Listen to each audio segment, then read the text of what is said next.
Bom dia a todos, muita paz para todos nós. Meu nome é Bartolomeu, sou do Grupo Espírita Paz.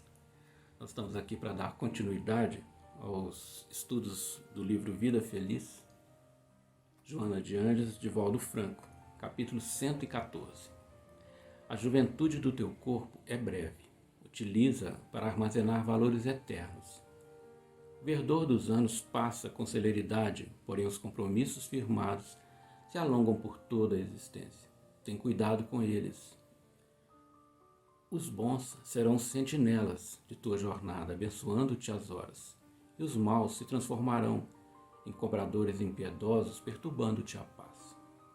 Coloca sinais de luz pela senda, significando conquistas do terreno percorrido. Mantém-te jovem em todas as idades, através de uma consciência sem remorso e de uma conduta reta. A benfeitora Joana de Ângeles aqui está tratando sobre uma das fases da idade física, da vida física, a juventude. E nós podemos fazer a analogia aqui com as estações do ano. Então, a primavera seria a fase de criança até a adolescência. O verão, a fase da mocidade e da juventude. O outono, a meia-idade. E o inverno, a idade mais avançada. Mas, após o inverno, volta de novo a primavera, porque é um ciclo. E assim também a nossa vida física. Com a morte, que é a desencarnação, não cessa a vida do espírito, porque nós não somos o corpo é uma máquina, um instrumento. Então, mais cedo ou mais tarde ele deixa de funcionar.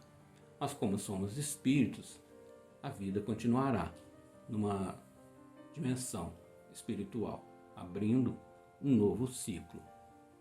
Mas será que a benfeitora que está falando somente de idade física, nós podemos ampliar o raciocínio, levando para a questão espiritual? Ela fala aqui, o verdor dos anos passa com celeridade, porém os compromissos firmados se alongam por toda a existência. Tem cuidado com eles.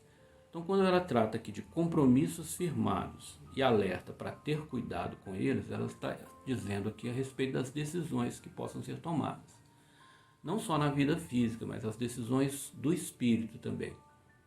E ela alerta para ter cuidado porque conforme a decisão, conforme vamos utilizar esse livre-arbítrio ao longo da nossa caminhada evolutiva, ele pode nos trazer perspectivas boas no futuro ou situações muito complicadas.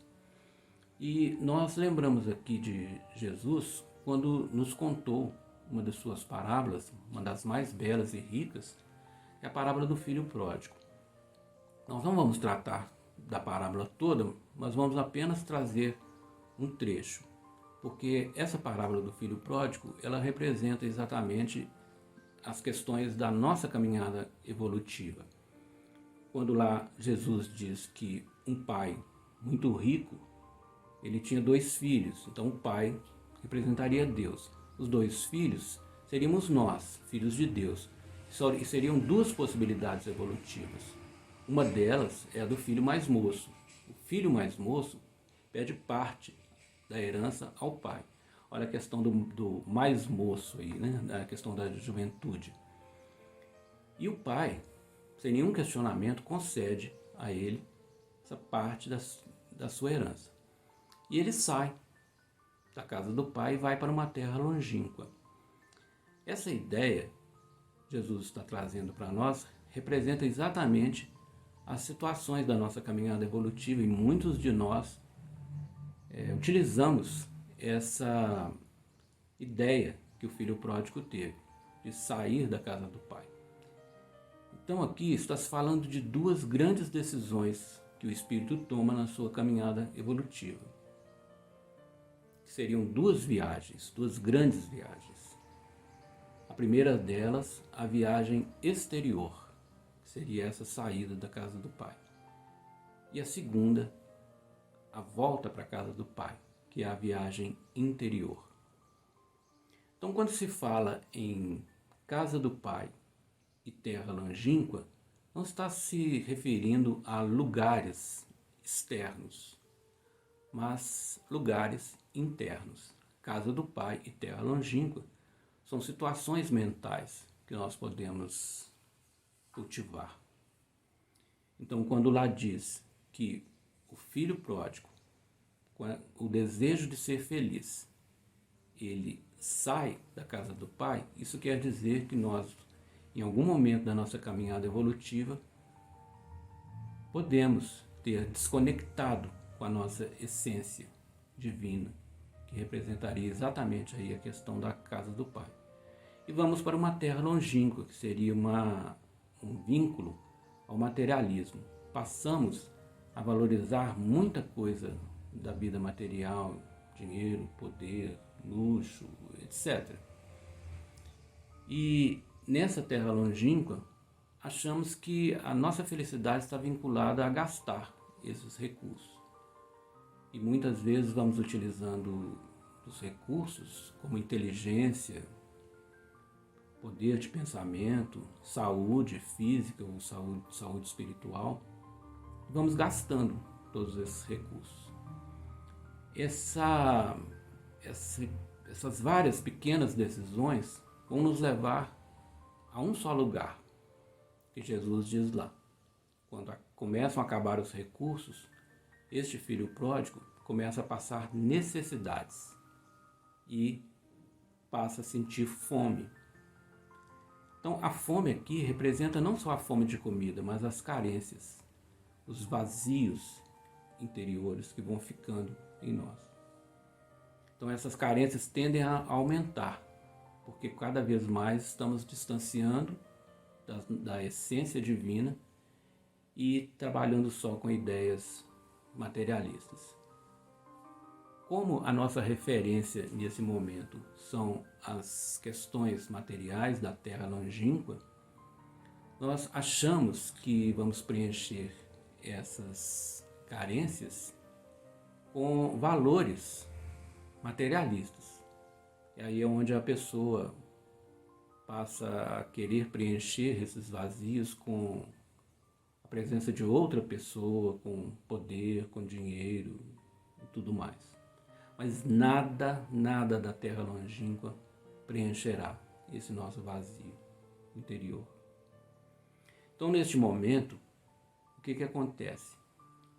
Experimentamos uma grande tristeza, uma grande angústia. E é aquele momento da parada, da viagem, onde vamos pensar, onde que isso tudo está me levando? Por que eu estou dessa maneira? Por que tudo isso está acontecendo comigo? Então, nessas situações de muita angústia, muita tristeza, onde muitas vezes só enxergamos dificuldades, é aquele momento que a vida está nos chamando a fazer esta reflexão. E na parábola do filho pródigo, na história que Jesus conta, ele diz que nesse momento ele encontra um trabalho medíocre de apacentar porcos e a fome dele era tanta que ele desejava até a comida dos porcos. Então, nos mostrando que nós podemos chegar a uma situação aí de praticamente fundo do poço. E é onde nós vamos parar e refletir.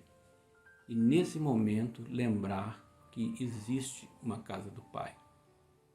Que nós somos filhos desse Pai. E nesse momento tomamos a grande decisão da nossa caminhada evolutiva, que é a volta para a casa do Pai.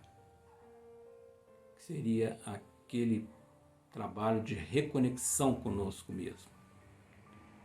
De vincularmos novamente aos valores espirituais.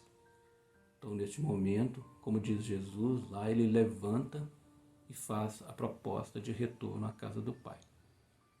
Então, quando nós começamos a empreender em nós mesmos essa volta, essa reconexão conosco mesmo, porque antes havíamos nos abandonado, agora vamos reconectar conosco mesmo. Vamos retomando esses valores espirituais, vamos refazendo a nossa escala de valores. E situações que eram muito importantes antes na viagem exterior, agora passarão para segundo plano. E as mais importantes, que são aquelas questões do espírito, ficarão como prioridades na nossa vida. Aí a carência, a angústia, a tristeza, ela vai deixando cada vez mais o seu lugar para situações de alegria, de felicidade. E Jesus nos conta lá que o pai não espera que o filho chegue à casa. No caminho mesmo, ele já vem e o abraça e o beija. Isso é muito legal, né? Mostrando aí que Deus não é vingativo e não utiliza do sistema de punição. Deus vai nos abraçar sempre, porque aí a decisão é dele e não é nossa. Joana de Anjos diz aqui: mantém-te jovem em todas as idades, através de uma consciência sem remorso e de uma conduta reta. Essa é a proposta, estarmos sempre trazendo conosco uma mente jovem. Muito obrigado, que Jesus nos abençoe hoje e sempre.